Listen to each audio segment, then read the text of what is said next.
morning.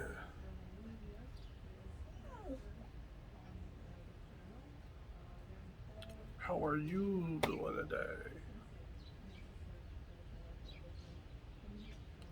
That's so underrated, man. I think me being friendly, when I hit people up with that, even if it's somebody when I'm taking a walk and they're walking on the sidewalk next to me, you can always tell, you know, the response that you get. Uh, and I love when I get a genuine response instead of a canned response. You know,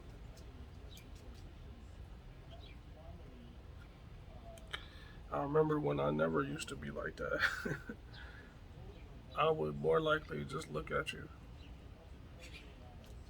like on those 80s sci-fi flicks, where the android or cyborg would scan the other person, for threats or you know to see if they mean well, and then keep it pushing.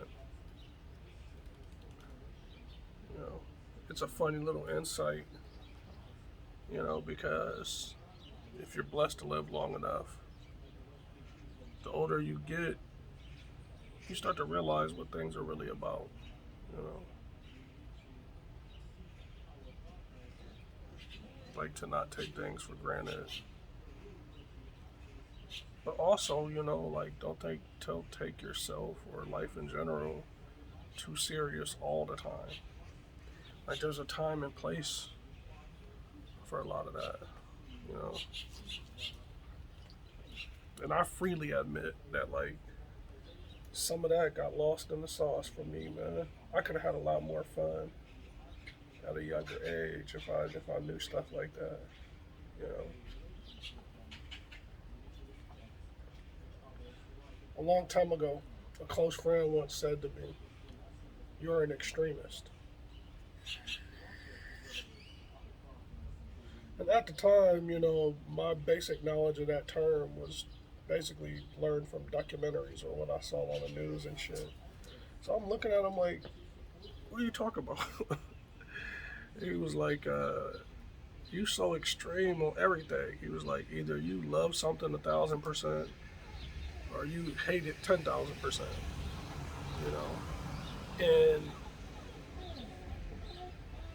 very soon after, like a couple days after, I was reflecting on that, and I was like, "He's right, man. Like,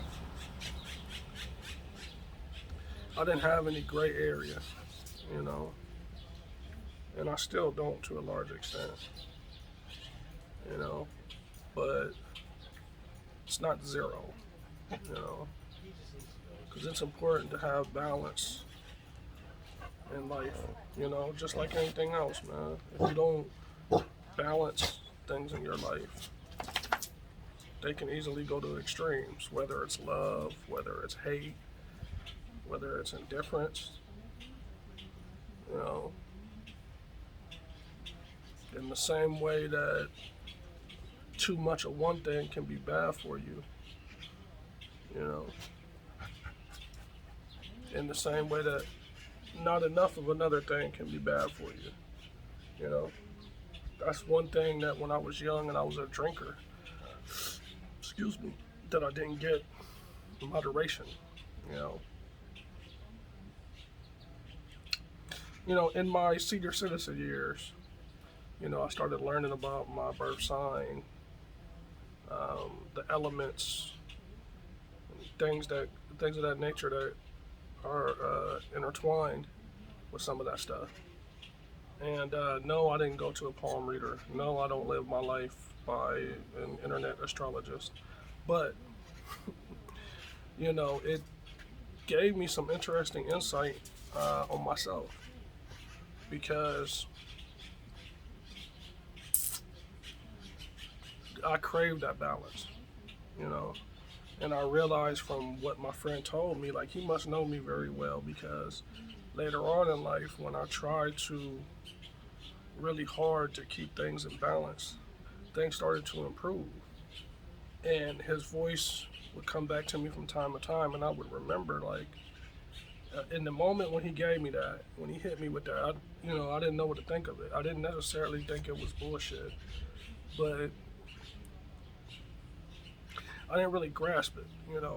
And I've always fancied myself as someone who studies their own self just as much as I study other people.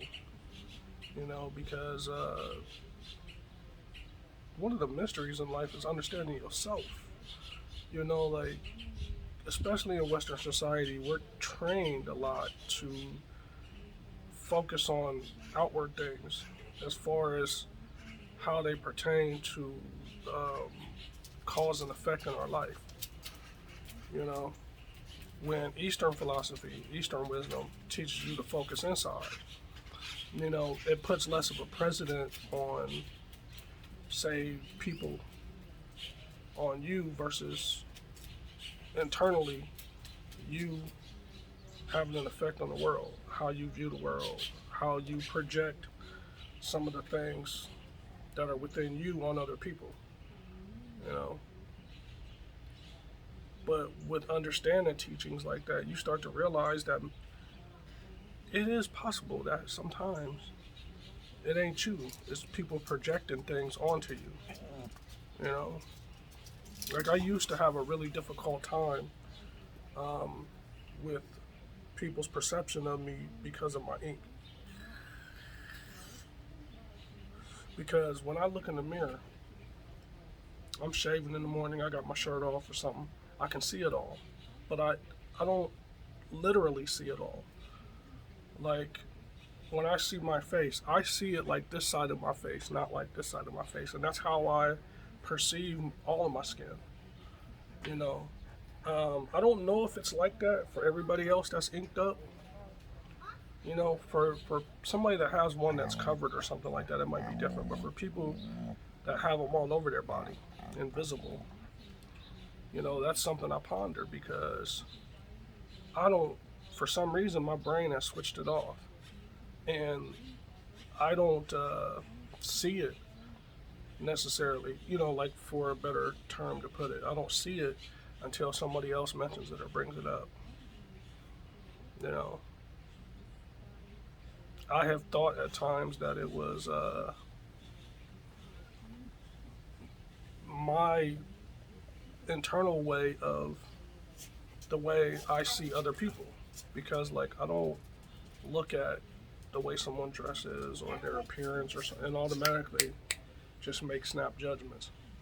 That is possible that that's due to my personal experience to people doing it to me, but I try not to do it to other people as much as possible. You know,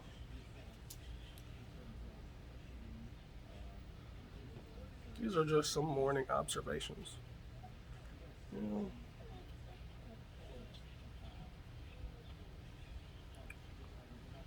I need to find more people that do this myself. Because I love getting other people's reflective, introspective moments. You know, not just my own.